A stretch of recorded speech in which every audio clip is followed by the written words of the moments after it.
아주머니, 잡담과 글짓기는 전혀 달라요. 글은 생각을 잘 정리해야만 쓸 수 있어요. 게다가 이번 주제로는 쓰고 싶은 게 너무 많아서 탈이거든요. 전 인물도 그렇고 마음씨도 좋지 않으니까 설령 목사님이라 해도 아내로 맞아줄지 어쩔지 모르겠어요. 그러니까 아무래도 전 일을 갖지 않으면 안 된다고 생각해요. 이렇게 빨강머리 애인이 한 얘기를 모티브로 배경옥 작가님이 쓴 글을 읽어드리겠습니다. 제목은요. 내가 하고 있는 일. 몇 년 전 꽤 다양한 직업군의 남자들을 인터뷰했었다.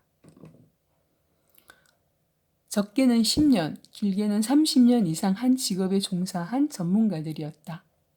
흥미로운 건 이들이 자신의 본업 이외에 다양한 활동을 하고 있다는 점이었다. 가령 패션 디자이너인 정구호는 뉴욕에 있을 때 자신의 레스토랑을 운영한 오너 셰프였으며 영화와 연극 무대의 미술 감독으로 일한 경험이 있다. 소설가 김영하는 시나리오 작가로 일했고 영화 감독 장항준은 드라마 감독으로 데뷔해 아내와 드라마 사인의 대본을 함께 쓰기도 했다. 요리사 박찬일의 전직은 여성지 기자였고 여행작가 유성용의 전직은 학교 선생님이었다. 나는 언제나 직업이 바뀌는 사람들을 흥미롭게 바라보곤 했다. 가령 국문학을 전공해서 소설가가 된 사람보다는 인공지능 로봇을 만들던 공학자가 벼랑간 작가로 데뷔하는 삶에 더 큰 매혹을 느낀다. 인생이 갑자기 바뀐 데에는 어떤 사연이 있을 것이고 그런 이야기라면 아무리 길어도 얼마든지 들을 수 있을 것 같았다. 경기도에 있는 한 도서관에서 강의를 하다가 유독 고등학생들이 많아 보이기에 강연 도중 질문을 던진 적이 있다. 여러분은 꿈이 뭐예요? 공무원이라고 대답한 학생부터 다양한 답이 나왔는데 그 중에는 범죄 프로파일러도 있었다. 시간이 더 있었다면 그 학생에게 내가 만났던 권일용 경감에 대해 얘기해주고 싶었다. 권일용 경감은 수십 년간 수많은 범죄 현장에서 일하며 범인의 뇌 속을 스캔하는 심리 분석에 참여했다. 누구보다 세상의 악을 많이 보았을 그 남자의 눈이 너무 따뜻해서 깜짝 놀란 일은 둘째로 치고 그가 했던 말들은 기록해 놓고 싶을 만큼 내 마음을 끌었다. 하지만 인터뷰를 끝내고 집으로 돌아가는 길 가슴에 가장 남았던 말은 이것이었다. 제가 원해서 이 직업을 택한 건 아닙니다. 먹고 살려다 보니 어쩔 수 없이 경찰이 된 거예요.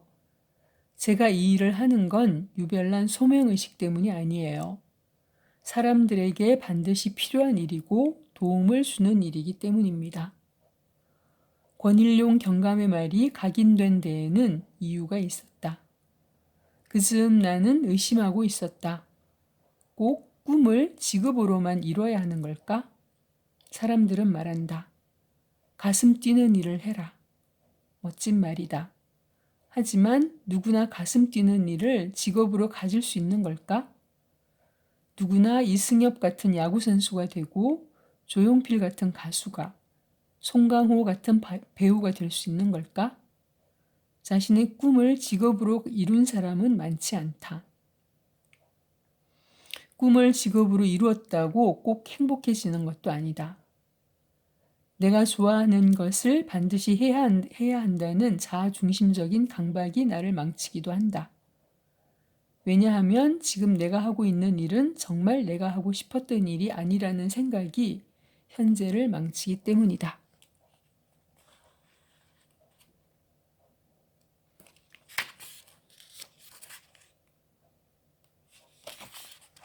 가장 중요한 일은 자기가 해야 하는 일에서 의미를 발견하고 그것을 좋아하려는 노력 그 자체가 아닐까? 나는 직업을 꿈과 연결시켜 내가 하고 싶은 일, 가슴 뛰는 일을 하지 않으면 마치 실패자인 것처럼 좌절하게 만드는 요즘 세태를 생각했다. 그리고 직업이란 내가 아니라 남에게 도움이 되는 일을 하고 합당한 대가를 받는 일이란 생각이 이르자 사람들이 느끼는 자아 실현과 직업 사이의 괴리를 이해할 수 있었다. 공무원이, 프로파일러가, 아이돌 가수가, 배우가 되고 싶다고 말하던 아이들에게 하지 못했던 말을 지금이라도 꼭 해주고 싶다.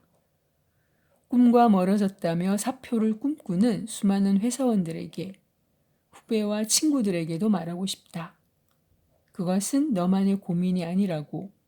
어쩌면 그것은 이 시대가 만든 병일지도 모르겠다고. 무엇보다 자아 성취는 일이 끝난 후 할 수도 있다고 말이다.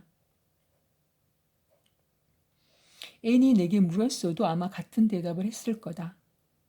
이제 나는 너의 꿈을 너의 직업으로 이뤄라 같은 말은 하지 않을 생각이다. 내가 생각하기에 직업은 적어도 남에게 도움이 되는 일을 하는 게 맞다. 그러니까 어떤 의미에서 본래의 직업은 자아 실현과는 거리가 먼 셈인 것이다.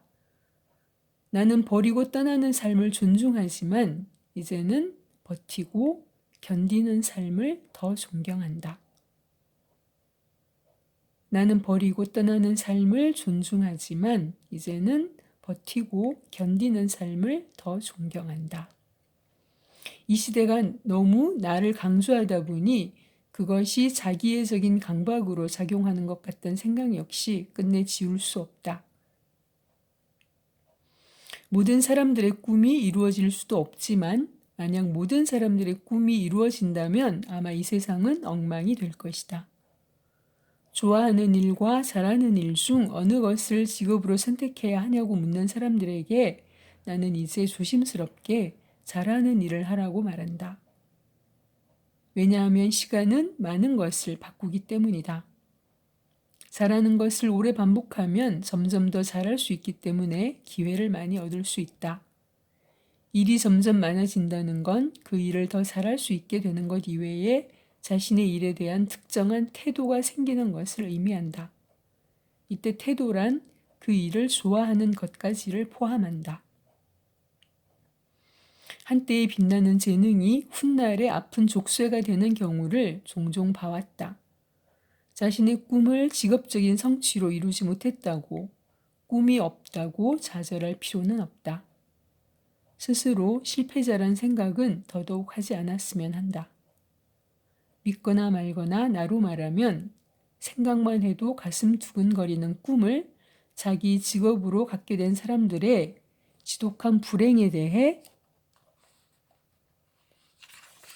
얼마든지 말할 수 있다.